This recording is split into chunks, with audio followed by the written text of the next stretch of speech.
네. 근데 이번에 유력 용의자 특정 소식에 가장 감회가 남다른 분들이 당시 수사에 참여했던 담당 형사 수사관들일 것 같습니다. 당시 수사본부 팀장이었던 하승균 전 총경을 좀 전화로 잠시 연결해서 직접 목소리로 들어보겠습니다. 하 팀장님 나오고 계시죠? 네, 접니다. 예. 안녕하십니까? 이번에 용의자 특정 소식을 듣고 많이 우셨다는 인터뷰 내용을 봤습니다. 이 소식 듣고 감회가 남다르셨을 것 같습니다. 예, 울었다기보다는 네. 너무 흥분해서 그 두 가지 생각이 교차가 됐는데, 예. 첫째는 그동안에 정말 이 사건으로부터 자유롭지 못한 현직 때나 전직 때나 이렇게 지내던 판에 그 DNA가 매치가 됐다고 이런 얘기를 듣고 참 좋았습니다. 그리고 한편 함께 근무한 동료들 여러 가지 만감을 교차하는 가운데 또 하나는 DNA 나왔다 하더라도 이 공소시효가 넘었는데 어떻게 처벌하느냐 이런 얘기를 그 생각에 미치니까 예.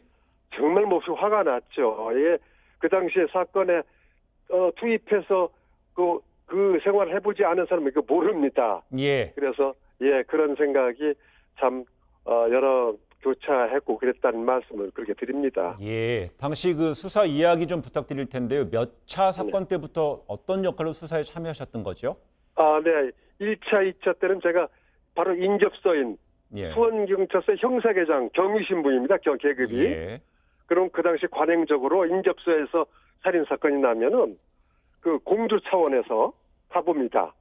가서 우리 관내에서 혹시 범인이 유입됐는지 또 우리 관내에서 공조해 줄 일이 있는지 예. 이거 확인하기 위해서 1, 2차 때는 가서 현장 보고 시신 정도 또는 그 상황 개요나 보고 왔는데 3차 때부터는 사안이 달라졌죠. 예. 왜냐면 1차, 2차 발생했는데 사건 해결 못해지니까 언론도 그렇고 1차, 2차는 화성서 자체 수사본부를 운영했어요. 서장 책임하에. 네.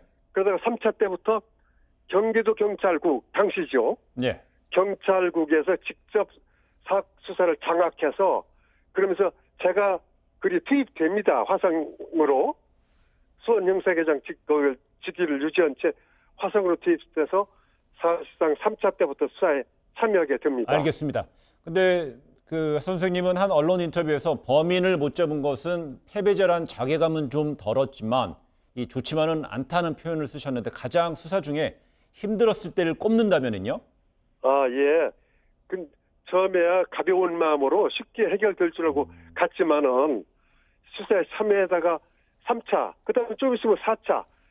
이 사건이 자꾸 날수록 자책감도 들고 또 무력감도 들고 수사 형사로서 정말 자괴감도 들고 또 책임감, 또 피해자들 가족 보기도 힘들고 언론 보기도 힘들고 그래서 참 무거운 마음으로 이제 수사를 해오고 그랬는데 예. 어쨌든 못 잡으면은 나는 항상 그렇게 생각합니다. 우리 형사들도 그렇게 얘기지만 형사는 발로 뛰어서 결과로 말해야 된다.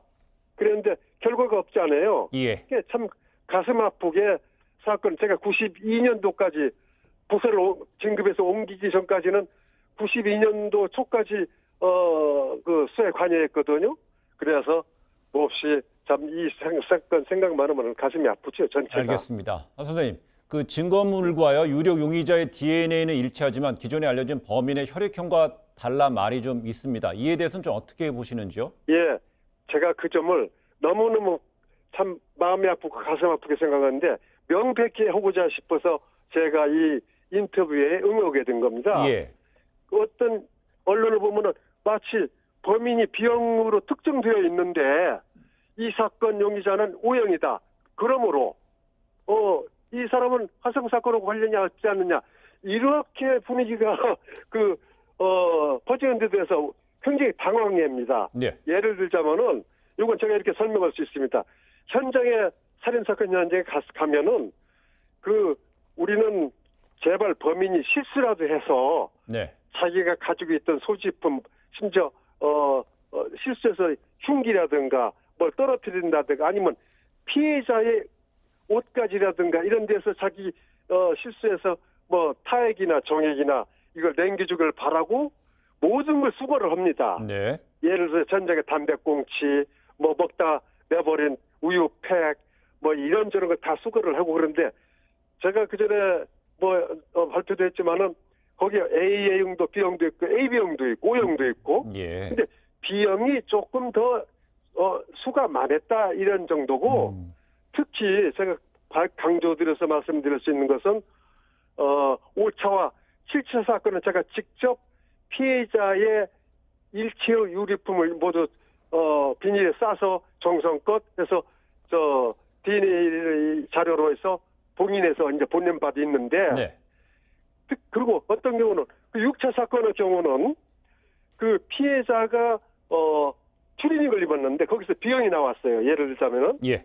근데 추리닝이 그 남편도 있고 그 피해자도 입고 그랬는데 남편이 또 B형입니다. 혈액형이. 알겠습니다.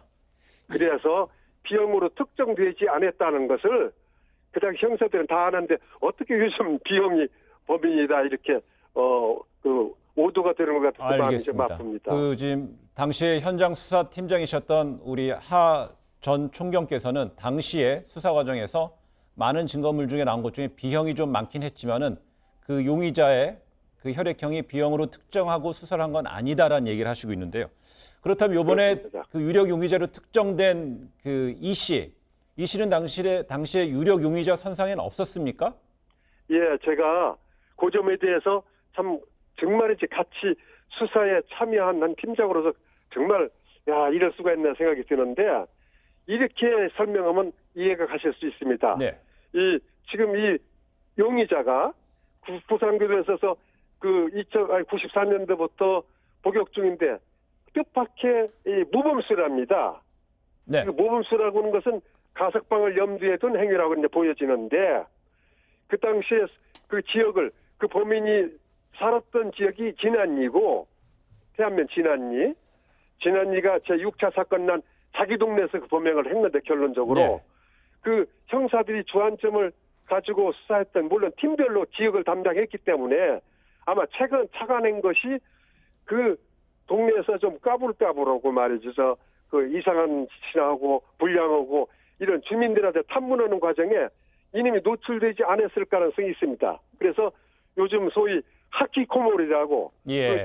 방화에서 그 은둔형 남북이는 엄청 얌전하고 네. 이런 사람이 동네 사람들한테 나쁘게 보여질 리가 없으니까 형사들 귀에 그런 사람이 들어가지 않았을 가능성이 있지 않겠느냐. 알겠습니다. 이렇게 생각을 쓰고 있습니다. 네. 그 지금까지 당시 화성 연쇄살인 사건의 그 수사본부 팀장이었던 하승균 전 총경이었습니다. 오늘 말씀 고맙습니다. 감사합니다. 네.